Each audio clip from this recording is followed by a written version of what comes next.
오늘 아침 하나님께 주시는 말씀은 민수기 9장 15절부터 23절까지 말씀입니다. 한 목소리로 읽도록 하겠습니다. 성막을 세운 날에 구름이 성막 곧 증거의 성막을 덮었고 저녁이 되면 성막 위에 불 모양 같은 것이 나타나서 아침까지 이르렀으되 항상 그러하여 낮에는 구름이 그것을 덮었고 밤이면 불 모양이 있었는데 구름이 성막에서 떠오를 때에는 이스라엘 자손이 곧 행진하였고 구름이 머무른 곳에 이스라엘 자손이 진을 쳤으니 이스라엘 자손이 여호와의 명령을 따라 행진하였고 여호와의 명령을 따라 진을 쳤으며 구름이 성막 위에 머무는 동안에는 그들이 진영에 머물렀고 구름이 성막 위에 머무는 날이 오랠 때에는 이스라엘 자손이 여호와의 명령을 지켜 행진하지 아니하였으며 혹시 구름이 성막 위에 머무는 날이 적을 때에도 그들이 다만 여호와의 명령을 따라 진영에 머물고 여호와의 명령을 따라 행진하였으며 혹시 구름이 저녁부터 아침까지 있다가 아침에 그 구름이 떠오를 때에는 그들이 행진하였고 구름이 밤낮 있다가 떠오르면 곧 행진하였으며 이틀이든지 한 달이든지 1년이든지 구름이 성막 위에 머물러 있을 동안에는 이스라엘 자손이 진영에 머물고 행진하지 아니하였다가 떠오르면 행진하였으니 곧 그들이 여호와의 명령을 따라 진을 치며 여호와의 명령을 따라 행진하고 또 모세를 통하여 이르신 여호와의 명령을 따라 여호와의 직임을 지켰더라. 아멘. 때는 이스라엘 백성이 출애굽하여서 광야로 나온 지 1년이 지난 때였습니다. 하나님이 유월절을 지키시게 한 이후에 이제 마침내 광야를 통과하여서 가나안 땅으로 들어가는 대행군이 시작이 됩니다. 민수기 1장에서 바로 행군이 시작되지 않고 광야 한복판에서 성막을 중심으로 예배에 대해서 가르치시고 또 율법을 가르치시고 그래서 하나님 백성으로 어떻게 살아야 되는지를 익히게 하시고 난 뒤에 동서남북 진을 갖추고 마침내 진군이 시작됩니다. 그리고 이 모든 것의 중심에 성막이 자리 잡고 있습니다. 출애굽기에서도 구름 기둥과 불 기둥으로 인도하셨지요. 민수기에 와서도 낮에는 구름 기둥으로 밤에는 불같은 구름 기둥으로 인도하십니다. 그래서 구름이 떠오르면 행군하고 구름이 진에 머무르면 이스라엘 백성도 그 자리에 머뭅니다. 근데 출애굽기와 다른 부분이 있습니다. 구름 기둥이 이제 민수기에 오면 이들이 만든 성막에서 떠오르고 성막에 내립니다. 그러니까 성막이 광야 생활의 중심에 서 있으면서 이 광야를 헤쳐나가도록 만들어줍니다. 근데 22절이 여러분들이 보시면 이스라엘의 광야 행군의 특징이 나타나 있습니다. 거기에 보시면 이틀이든지 한 달이든지 1년이든지 구름이 성막 위에 머물러 있을 동안에는 이스라엘 자손이 진영에 머물고 행진하지 아니하다가 떠오르면 행진하였다. 무슨 뜻이냐? 구름이 규칙적이고 정기적으로 떠오르고 머무르지 않았다는 얘기입니다. 아침에는 떠오르고 저녁에는 내려서 낮에는 행군하다가 밤에는 쉬는 이런 형식이 아니었다는 것입니다. 즉 삶이 예측 가능하거나 측정 가능하지 않았다는 얘기입니다. 만일에 그랬다면 백성들도 훨씬 수월했을 텐데 심지어는 보면 이틀, 한 달, 1년 동안을 구름이 그 자리에 있었던 때도 있었다는 얘기죠. 우리가 새롭게 주목할 수 있는 사실입니다. 하나님이 지금 이 백성을 서둘러 목적지 가나안 땅으로 이끌어 들이시지 않고 이 광야에서 지금 뭔가 작업을 하시고 있다는 것을 우리가 엿볼 수 있습니다. 광야, 바람, 돌, 모래 언덕, 곳곳에 도사리고 있는 방울뱀들, 전혀 예측 가능하지 않고 불확실한 것으로 가득 차 있는 그곳, 그게 광야입니다. 그래서 이곳은 절대로 우리의 목적지가 될 수 없습니다. 광야는 지나가는 곳이고 들리는 곳입니다. 정거장이지 목적지가 아닙니다. 그래서 하루빨리 벗어나고 싶어 합니다. 그곳이 광야예요. 그런데 하나님이 이 이스라엘 백성들을 광야 한복판, 그것도 특정한 장소에서 1년 동안을 머물러 있게 하신 적도 있다. 놀라운 사실은요, 이스라엘 백성들이 이 1년을 구름이 떠오르지 않고 있으면은 그 자리에서 불평하지 않고 떠오르는 날을 그냥 기다립니다.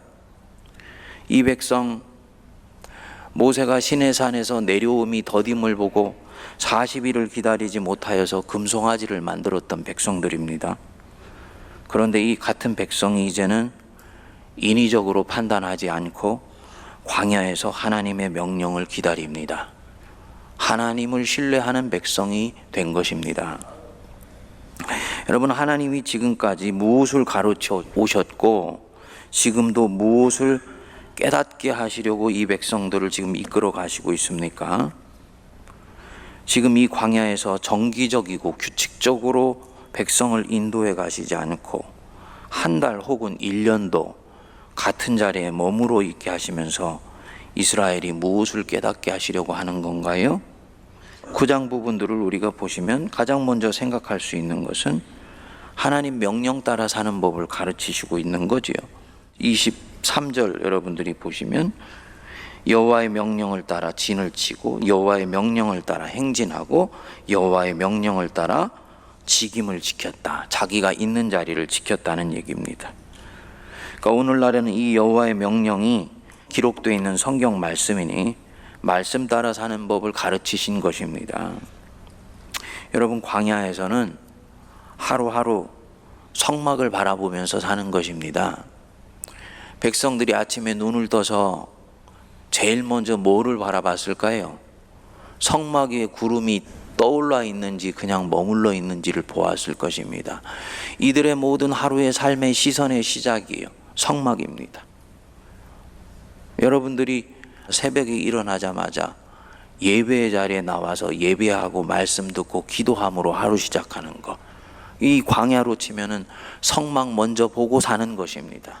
아주 영적인 삶이에요. 주님이 기뻐하시는 삶입니다. 그리고요, 그 성막 속에 있는 하나님의 말씀 붙들고 사는 것입니다. 그것이 인생의 광야를 지나가도록 만들어줍니다. 그런데 더 근본적인 부분이 있습니다. 하나님이 이 백성을 하나님과 함께 사는 법을 배우게 하시는 것입니다. 하나님과 함께 사는 법.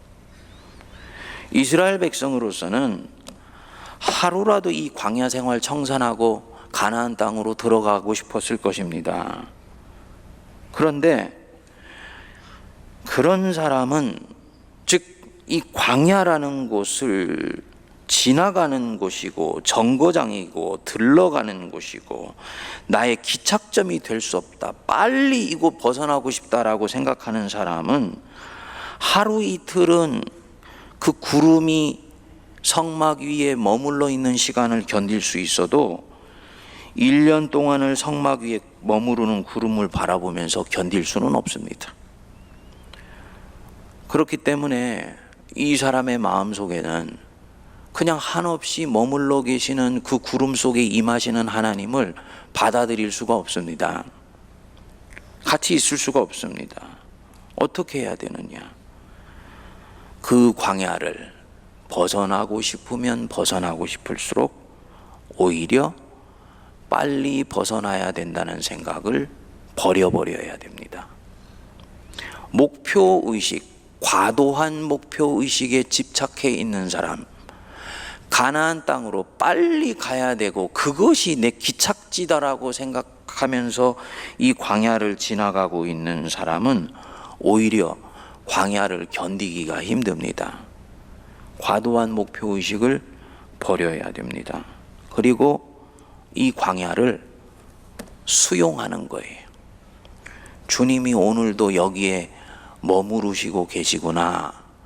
마음 편안하게 먹고 그 광야 한복판에 임하시는 하나님과 함께 사는 법을 먼저 배우는 거예요. 이게 주님이 바라보시는 이 백성에 대한 훈련법입니다.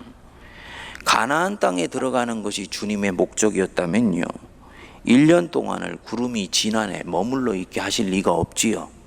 주님으로서도 이곳은 지나가는 곳인 것입니다. 근데 주님은 의도적으로 1년까지도 머무르게 하셨다. 그것은 주님이 너희들이 광야 한복판에서도 나 여호와와 함께 사는 법을 먼저 배워야 된다. 그러할 때 광야도 지나갈 수 있고 가나안 땅에 들어가서도 그 풍요롭고 기름진 땅에 시험 들거나 홀리지 않고 나 여호와의 백성으로서 승리하며 살 수 있게 된다. 주님의 메시지는 여기에 있는 것입니다. 사랑하는 여러분, 광야를 먼저 수용하십시오. 수용하시고, 그리고 틀림없는 것은 이스라엘 백성들을 여기로 이끄신 분이 누구십니까? 하나님이잖아요. 그럼 하나님은 이 광야에서 나와 함께 계시는 거예요.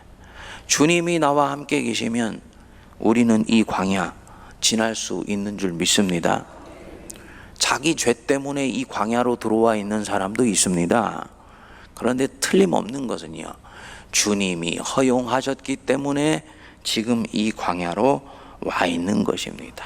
그래서 이곳에서야말로 하나님을 만나고 하나님께 배우고 영혼의 고향이 되시고 품이 되시는 그분 안에서 새롭게 인생을 시작하는 법을 내가 깨치는 시간입니다.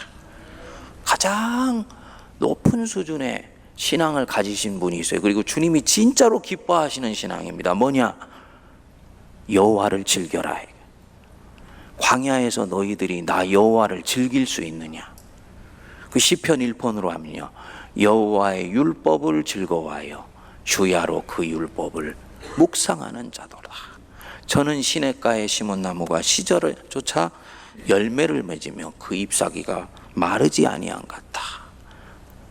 광야라는 가뭄 한복판에서도 여호와를 즐기며 하루하루 사는 법을 배울 때 이 사람이 정말 주님이 기뻐하시는 그런 주님의 뜻을 따라서 삶의 목표와 주파수를 정확하게 맞추고 있는 것입니다. 새로운 삶의 방식을 주님이 익히게 하시는 것입니다. 이때까지 우리 기독교 신앙의 이 부분에 있어서 너무 목적과 목표에 과도하게 우리를 몰고 가는 삶으로 이끌어 갔습니다. 리그 워렌이 쓴 목적이 이끄는 삶이라는 책이 있는데, 그 목적이라는 것은 하나님이 원하시는 목적을 얘기하는 것이지 내가 설정한 내 인생의 목적을 얘기하는 것이 아니에요. 그 목적에 과도하게 드라이브 되어 있는 경우는 광야를 지나갈 수가 없습니다.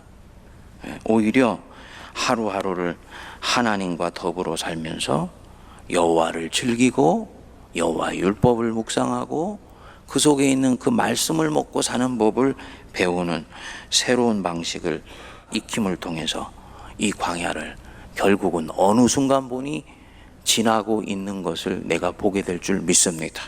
그리고 이 사람이 가나안 땅에 들어갔을 때도 하나님의 뜻대로 하나님의 영광을 나타내는 삶을 살게 됩니다.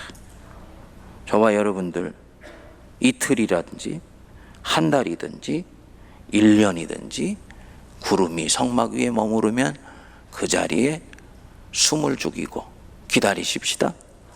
구름이 떠오르면 하나님이 가라 하시는구나. 이때까지 있었던 자리가 아무리 익숙하고 편할지라도 주님과 함께 가는 거예요. 그게 광야를 지나가게 하고 그것이 결국은 하나님 백성을 하나님 백성으로 만들어줄 줄 믿습니다. 기도하겠습니다. 우리 주 예수 그리스도의 크신 은혜와 하나님 아버지의 만극하신 사랑하심과 성령님의 위로교통 감동 감화 역사하심이 눈을 떠 제일 먼저 성막에 떠오르는 구름을 바라보며 주님의 전에 나와 주님의 은혜 구름 아래서 하루를 시작하는 거룩한 주의 백성들, 피로 값주고 사신 이 교회, 이 나라 이 민족과 저 북녘과 온 세계에 흩어져 있는 하나님의 백성들 머리 위에, 그리고 그들의 가정과 사역과 삶의 터전 위에 이제로부터 영원토록 함께 없시기를 간절히 축원하옵나이다. 아멘.